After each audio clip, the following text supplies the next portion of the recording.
Hello everyone! I hope that you're doing amazing wherever you are in the world. My name is Boom Shikha and I welcome you to my channel. As always, I'm so grateful that you're listening, subscribing, and commenting. I do appreciate the support. And if you're interested in supporting me further, you can do that by going to my Patreon or Ko-fi link. They're in the description below.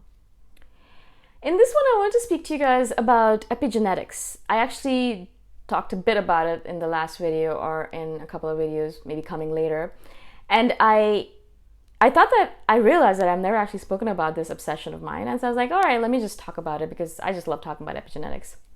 Now, maybe you're aware of it already, what it is, or maybe you're not. So I'll just give a brief spiel on what I think or what I've understood from my reading about it. So basically in the past, scientists, researchers, people in general used to believe that once you are born with a set of genes, you're born with it and you die with it. That exact same set of genes. It never changes. So if you're born with something in your gene set, it's going to be with you forever and ever and ever until you die, right? And so that seems a very logical viewpoint, obviously. You think genes, it's just genes, it's going to be with you for life. How can it change? How can I move it? How can I turn it around? And then obviously they started doing some research on it, and recently they discovered, very recently, I think only 5-10 years maybe, I think 10 years, epigenetics is a very new field of research. And they realized that there are things we can do as a human being for ourselves that can turn on the expression of certain genes or turn off the expression of certain genes, right? Now, it's useful if you're turning on the expression of good genes and obviously bad if you're turning on the expression of bad genes. But there's many things you can do for either, yeah? Now, obviously there's many things that you can do, but one of a few things that really appeal to me that I can have a control over is obviously diet. Diet's a big one. It's huge. It's really, really big. And there's certain foods that will turn on certain gene expressions and turn off certain gene expressions. Also, angiogenesis, which is another one that, certain food items will improve blood circulation. So they'll increase the flow of blood by increasing blood capillaries or the growth of new blood capillaries in your body. And so that's great as well. But diet in general, you guys know it, I know it, everyone on this planet knows it, that it's one of the most important things you can do for yourself is a good diet. Now, it doesn't have to be perfect, but it has to be reasonably perfect, right? Like 90% there, right? You can have an occasional French fry or whatever, but in general, trying to have a good diet for you, or in general, a good diet is a good idea because it helps with the expression of good genes. Air pollution, I was surprised to realize and to read about that air pollution is one thing that turns on the expression of bad genes, or it turns on the production of proteins in your body that are not good for you. Obviously, a lot of free radicals, things like that.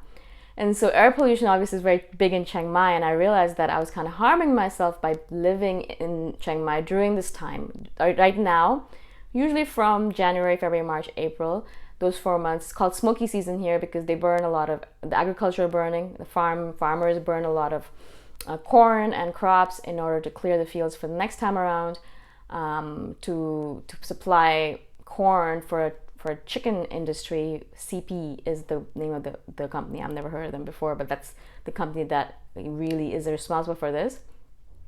But in general, air pollution is not good for you. So if you're living in a country or a city where there's a lot of air pollution, consider buying an air purifier, absolutely, because I have one here. It helps a lot. And do consider moving because it's really not good for your body or good for your genes. Another thing, obviously, is very important, which is exercise. Now, it's not necessarily aerobic exercise is very good for that, but it's not necessarily just exercise of a particular kind, movement of any kind, really.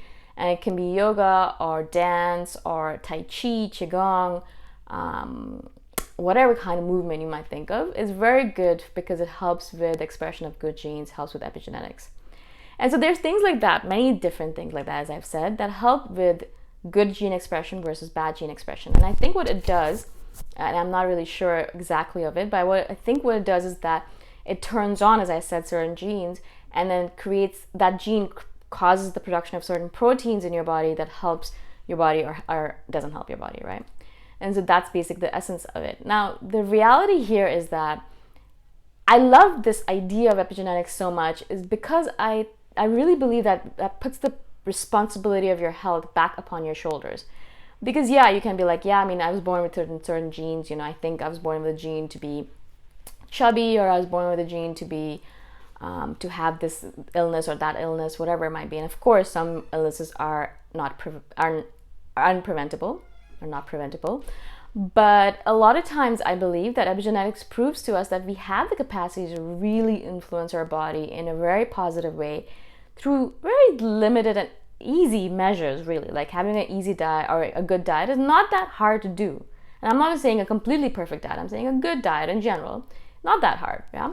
Exercising, yeah, I mean, you might think you don't have time for it, but just to walk up and down the stairs, I try as much as possible never to take the elevator. No matter where I go, I'll always try to find the stairs. And that little bit of movement is obviously very good for me, and I know that. And so that's how I add movement. I'll try to park as far away from the building as possible so I get that little bit of movement there. And I'll try to walk places as much as possible instead of taking my motorbike or car, again, to bring that movement into my life. Because I know all of it is epigenetically very good for me, yeah? And so again, I'm saying that it's our responsibility. It puts the responsibility back on our shoulders to say, well, yeah, there are a lot of things in your environment or in your lifestyle perhaps that you can't change. Maybe you have a very sedentary job and perhaps you can't change that, but you can get up every, hour and go for a little walk to the cooler or things like that. So a lot of it puts the responsibility back on your shoulders, and that for me is brilliant because now I have more power than I realized. I can lament and cry and whine and bitch about the fact that, oh, my genes are set, but they're not, right? Or I can cry about the fact that this is what I am, this is who I am, I can't do anything about it, right? But you can. Personality can be changed, your lifestyle can be changed, your food habits can be changed, anything that you put your mind to can be changed. And many people are changing themselves. You see transformations like that every day on Instagram or social media where they were, 260 pounds or 260 kilos and they switched down and they given from a size 20 to a size 14 or a size 12, whatever it might be, right? And so people are making those changes, but not only are they making the physical changes that are tangible and they can see them on the surface, but they're intangibly changing their genes on a really deep level. And that is so powerful. It's powerful beyond measure. You can't even look at it because it's intangible, yes. But over the lifetime, you will see those people. You will see in your 50s and 60s who are the people who are taking care of themselves, who made the positive epigenetic changes. And you'll see it in the same group of people. You'll see the 50 and 60-year-olds who really did not take care of themselves, who did not sleep enough. Sleep, again, is a big one for epigenetic changes, getting a proper amount of sleep for you. Who did not eat well enough, who did not take care of their body at all by moving at all. They were very sedentary, or who, who were just not good to themselves in a lot of different ways. Again, negative situations as well are toxic and can create epigenetic changes. So there's a lot of things. Stress definitely is one of those things that creates a lot of epigenetic changes on a negative level. And so again, all of these things, I think, in my opinion, are fixable, are preventable, are changeable. You have control over them. You have control over your lifestyle. You have control over your food habits.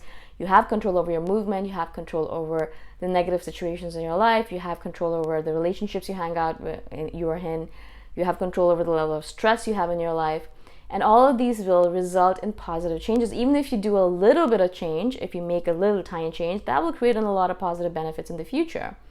And so I think that epigenetics is one of those models of change that is so powerful, because not only are you looking better and feeling better, but you're changing your genes at that level, at the most profound level.